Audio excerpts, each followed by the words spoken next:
जय गुरु जी। माघ महात्म 9वां अध्याय। जमदूत कहने लगे, मध्याह्न के समय आया अतिथि मूर्ख, पंडित, वेद पाठी या पापी कोई भी हो, ब्रह्म के समान है।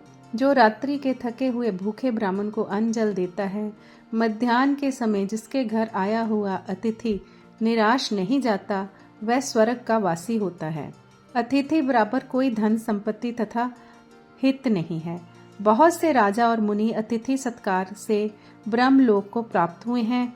जो एक समय आलस्य से भी अतिथि को भोजन करा दे, वह यम द्वार नहीं देखता। यमराज कहते हैं कि जो कोई इस कर्म भूमि मृत्यु लोक से स्वर्ग को जाने की इच्छा रखता है, वह अन्न का दान करे। अन्न के बराबर दूसरा और कोई दान नहीं है।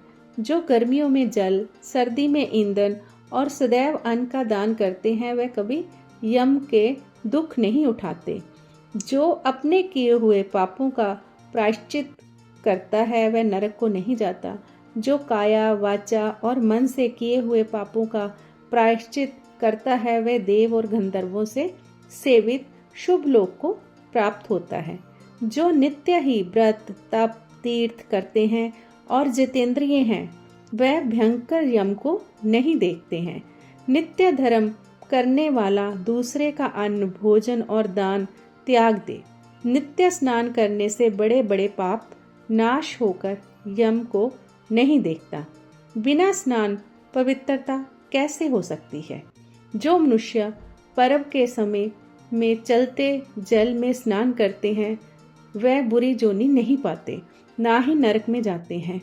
माघ मास में प्रातः स्नान करने वाले मनुष्यों को नियम पूर्वक तिल पात्र और तिल कमल का दान करना चाहिए। जमदूत कहते हैं कि हे विकुंडल, पृथ्वी, सोना, गाय आदि परम दान करने वाला स्वर्ग से नहीं लौटता। बुद्धिमान पुण्यतिथियों, व्यातिपात, संक्रांति आदि को थोड़ा सा दान करके भी बुरी गति को नहीं प्राप्त होता। सत्यवादी, मौन रहने वाला, मीठा बोलने वाला, क्षमाशील, नीतिवान, किसी की निंदा न करने वाला, सब प्राणियों पर दया करने वाला, पराये गुणों का वर्णन करने वाला, पराये धन को तृण के समान समझने वाला, ऐसे लोग नरक को कभी नहीं भोगते।